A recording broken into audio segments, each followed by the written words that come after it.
Angle of contact का meaning वो angle जो सॉलिड और लिक्विड के बीच बनता है, कब? जब सॉलिड और लिक्विड एक दूसरे कांटेक्ट में आते हैं। तो कभी तो ऐसा होता है कि सॉलिड के साथ जहां कांटेक्ट है लिक्विड का, यहाँ लिक्विड सरफेस बिल्कुल हॉरिजॉन्टल है।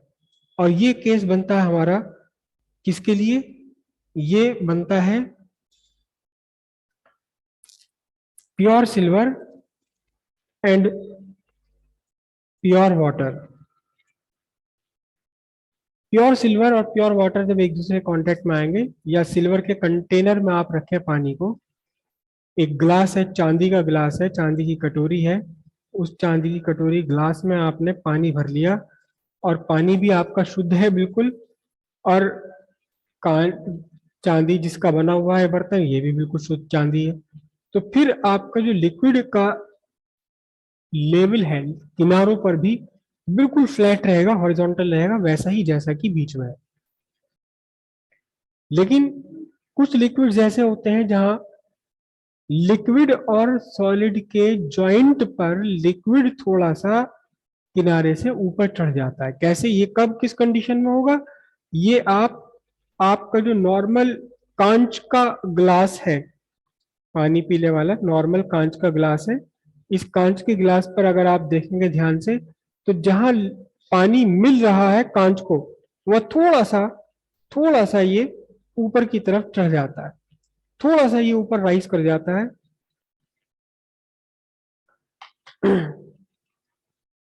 और पानी से भी ज्यादा ये आपको साफ साफ दिखाई दे जाएगा दूध में।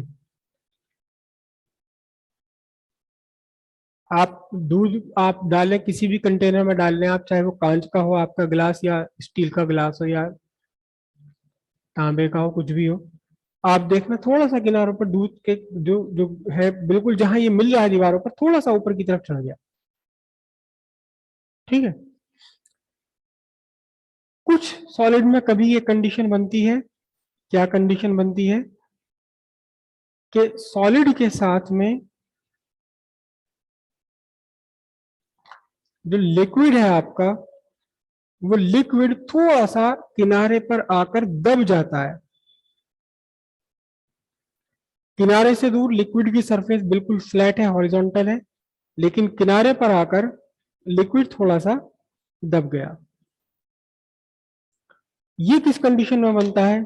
ये आपका बनता है ग्लास के साथ में, ग्लास के अंदर अगर आप मरकरी रख दे तो, या मरकरी को ग्लास में ना रखे, ग्लास कंटेनर में ना रखे, किसी भी टाइप के कंटेनर में आप रखें, तो कंडीशन यही बन जाएगी आपकी, यही कंडीशन बनकर आएगी।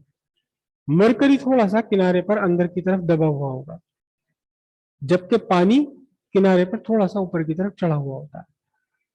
अब ये कंडीशंस बनती क्यों हैं? ये कोहेसिव और एडिसिव दोनों फोर्सेस का मिला जुला रूप है, मिला जुला इफेक्ट है कोहेसिव फोर्स का और एडिसिव फोर्स का। ये आपका सॉलिड हो गया, सॉलिड बर्तन की दीवार। सॉलिड का मतलब बर्तन की दीवार, जिस बर्तन में पॉट में आपने रखा हुआ है। और ये आपका हुआ यहाँ लिक्विड, ये पूरा लिक्विड। अब देखिएगा ध्यान से कि लिक्विड का एक मॉलिक्यूल, ये मैं कंसीडर करता हूं, ये वाला मॉलिक्यूल, ये मॉलिक्यूल जो सॉलिड वॉल से काफी लार्ज डिस्टेंस पर है, बड़े डिस्टेंस पर है। ठीक है।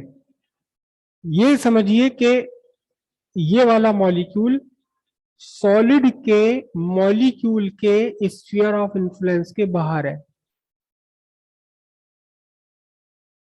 ज्यादा लंबा हो गया सेंटेंस। ये सॉलिड का मॉलिक्यूल है यहाँ, इस सॉलिड के मॉलिक्यूल का अपना स्फीयर ऑफ इन्फ्लुएंस होगा कोई ना कोई। स्फीयर ऑफ इन्फ्लुएंस मैंने यहाँ ड्रॉ किया, किस मॉलिक्यूल का? इसका, सॉलिड के मॉलिक्यूल का स्फीयर ऑफ इन्फ्लुएंस मैंने ड्रॉ किया। तो अब देखना जरा ध्यान से, ये वाला मॉलिक्यूल, लिक्विड का जो मॉलिक्यूल सॉलिड के स्फीयर ऑफ इन्फ्लुएंस से बाहर आ गया, इस पर सॉलिड का तो कोई अट्रैक्शन रहा ही नहीं, इस पर अट्रैक्शन है केवल लिक्विड मॉलिक्यूल्स का। लेकिन कोई दूसरा मॉलिक्यूल, ये वाला मॉलिक्यूल है, ये मॉलिक्यूल सॉलिड मॉलिक्यूल्स के, सॉलिड मटेरियल के मॉलिक्यूल्स के स्फीयर ऑफ इन्फ्लुएंस के अंदर आ गया। तो अब इसके ऊपर लिक्विड मॉलिक्यूल्स का कोहेसिव फोर्स भी है और लिक्विड सॉलिड के बीच का एडिसिव भी है, एडिसिव भी है। लेकिन क्योंकि ये सॉलिड से काफी ज्यादा डिस्टेंस पर है तो एडिसिव फोर्स कम रहेगा। और जो कोहेसिव फोर्स है, याद कीजिए कि कुल मिलाकर के इफेक्ट क्या होता है इसका, कि अंदर की तरफ खींचता है ये मॉलिक्यूल, ये कोहेसिव फोर्स है। कोहेसिव फोर्स किस किसके बीच की कोहेसिव फोर्स है? लिक्विड मॉलिक्यूल पर लिक्विड मॉलिक्यूल्स की। ये एडिसिव फोर्स है जो मैंने ब्लैक वाला बनाया, मतलब कौन सी है ये? लिक्विड मॉलिक्यूल पर सॉलिड मॉलिक्यूल का अट्रैक्शन। तो अब ध्यान से देखिए आप, दो फोर्सेस एक साथ काम कर रही हैं तो क्या होगा? अब resultant force is equal to the vector sum of these two forces, ये रिजल्टेंट फोर्स आ जाएगी। एक मॉलिक्यूल आप कंसीडर करें यहां, ये वाला मॉलिक्यूल जो कि दीवार के बहुत पास है, सॉलिड की वॉल के बहुत पास है। तो अब इस मॉलिक्यूल पर एडिसिव फोर्स काफी बढ़िया है और कोहेसिव फोर्स उतनी ही नहीं, कम नहीं है, जितनी इस मॉलिक्यूल पर उतनी ही रहेगी। लेकिन एडिसिव फोर्स बढ़ गई क्योंकि पास आ गया। तो अब जरा ध्यान से देखना, इन दोनों का जब आप रिजल्टेंट बनाओगे तो क्या होगा?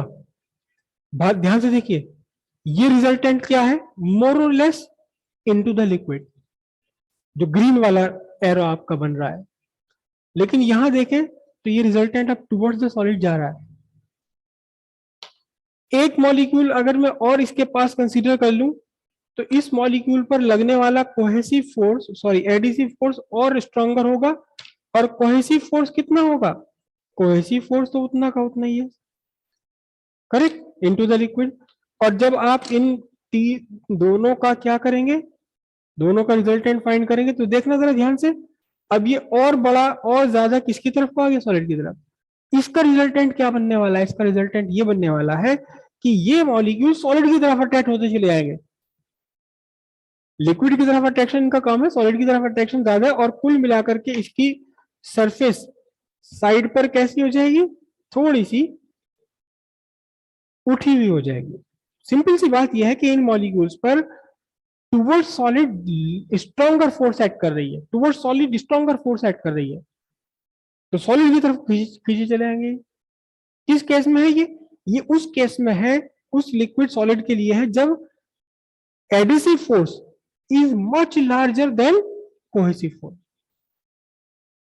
लेकिन इसी कंडीशन में अगर ये कोहेसिव फोर्स मच लार्जर होती as compare to adhesive force, तो फिर इस मॉलिक्यूल पर भी कहां फोर्स लगती? नेट फोर्स लगती इनटू द लिक्विड। दोनों का रिजल्टेंट कहां बनता? Into the liquid. तो ये कंडीशन आपकी किसकी है? ये कंडीशन है glass and water.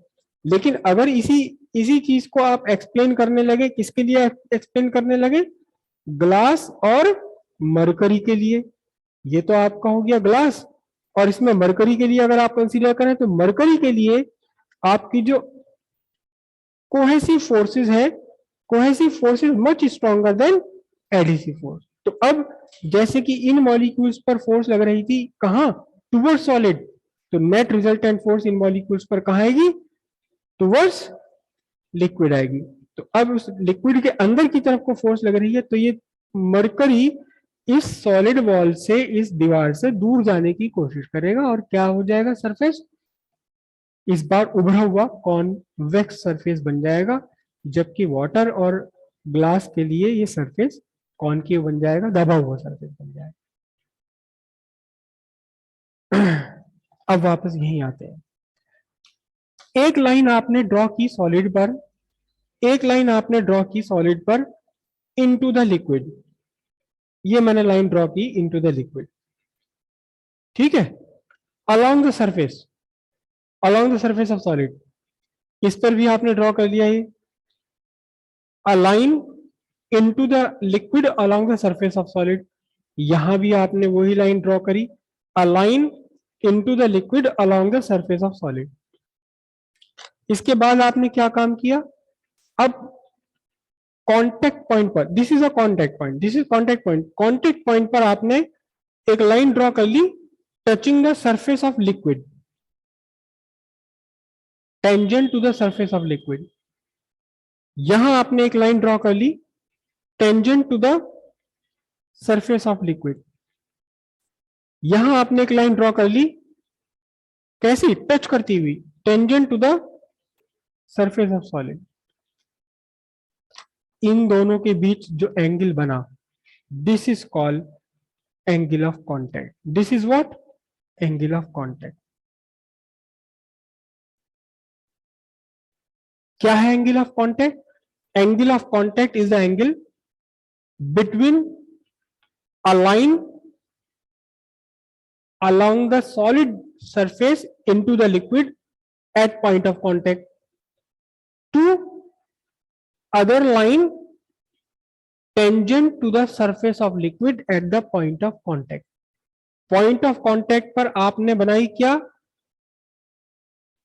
along the solid into the liquid, solid के along into the liquid। दूसरी लाइन आपने कहां ड्रॉ करी, पॉइंट ऑफ कांटेक्ट पर ही ड्रॉ किया आपने, लेकिन लिक्विड सरफेस पर टेंजेंट ड्रॉ करते हुए, टेंजेंट बनाते हुए। अब इन दोनों लाइंस के बीच में जो भी बनेगा angle, it is angle of contact. तो आप प्योर सिल्वर, प्योर वाटर के लिए ये कितना है, angle of contact, it is right angle. लेकिन ग्लास एंड वाटर, ये कौन सा कॉम्बिनेशन है, it is a combination of glass and water। For glass and water, angle of contact is less than 90 degree। For glass and mercury, angle of contact is greater than right angle। तो अब यहां आप देखिए ध्यान से कि glass की nature, sorry water की नेचर क्या, वाटर ग्लास के साथ चिपक जाता है, लेकिन मरकरी ग्लास के साथ स्टिक नहीं करता, चिपकता नहीं है। तो सिंपल सी बात है, सिंपल सी बात है, the liquid that wet the surface of solid, वो लिक्विड जो सॉलिड की सरफेस को भिगा देते हैं, एंगल ऑफ कांटेक्ट कितना है, angle of contact is less than 90 degree, acute angle होगा। और इसके अगेंस्ट कौन सा, मरकरी ग्लास। मरकरी ग्लास का meaning the liquid that do not wet, जो भिगाते नहीं है सॉलिड की सरफेस को। तो इनके लिए एंगल ऑफ कांटेक्ट कितना है, it is greater than right angle, 90 degree से ग्रेटर है। क्लियर है बात ये? एंगल ऑफ कांटेक्ट क्या है, angle between two lines, one of the line is along the solid into the liquid at the point of contact, and the second line is along the surface of liquid at the point of contact। first line along the solid surface के along है into the liquid, लेकिन और दूसरी कहां है, along the angle of contact का practical life में भी काफी यूज होता है।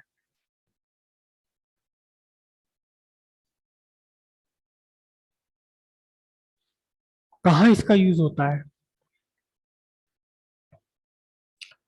मरकरी और वाटर के लिए, प्योर सिल्वर और प्योर वाटर के लिए angle of contact right angle है। अगर आपने पानी में कुछ भी मिला दिया, चीनी घोल दी, नमक डाल दिया या कुछ और डाल दिया, तो ये angle of contact right angle नहीं रहेगा, बदल जाएगा, कम हो जाता है, एक्यूट हो जाता है।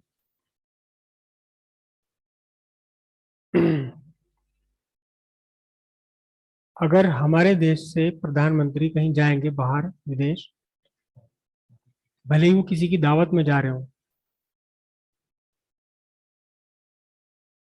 तो सर्व करने से पहले खाना चेक किया जाता है। हमारे देश से ही पूरी टेक्नीशियंस की एक टीम जाती है साथ में, तो सर्व करने से पहले उस खाने को टेस्ट करते हैं कि इसमें कुछ गलत चीज तो नहीं मिला रखी है, या फिर ये खाने लायक है भी या नहीं है, कहीं ऐसा तो नहीं कि कुछ गड़बड़ कर दी जाए। तो आज तो बहुत सारी टेक्नोलॉजीज हैं जिनसे पता लग जाता है कि कंटेमिनेशन कोई है या नहीं है, लेकिन 200-400 साल पहले तो नहीं था वो टेक्नोलॉजी। लेकिन तब भी ये टेक्निक यूज की जाती थी, तब भी ये यूज किया जाता था।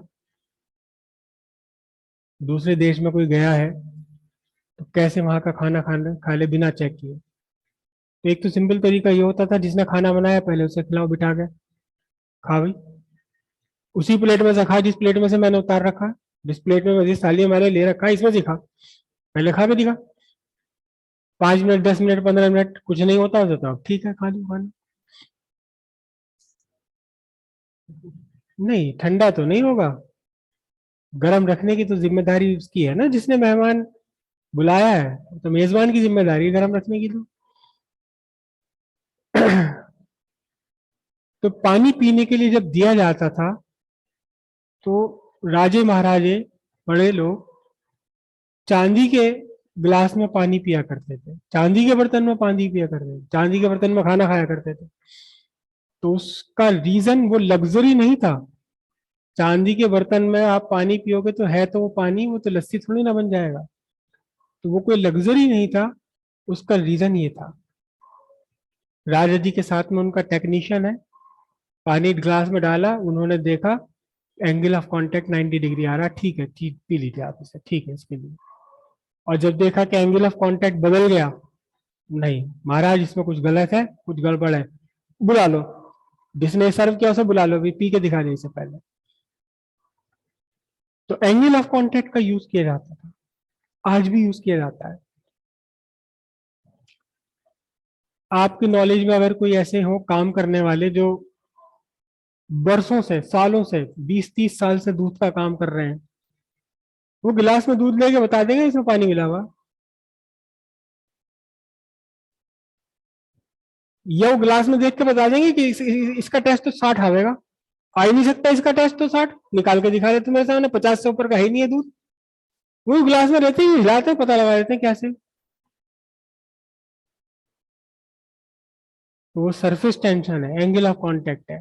अगर आप ध्यान से देखें, कच्चा दूध आप डालें एक गिलास में और फिर खौला हुआ औटा हुआ दूध थोड़ा जो गाढ़ा हो जाता है वो डालें, दोनों बार एंगल ऑफ कांटेक्ट बदल जाएगा।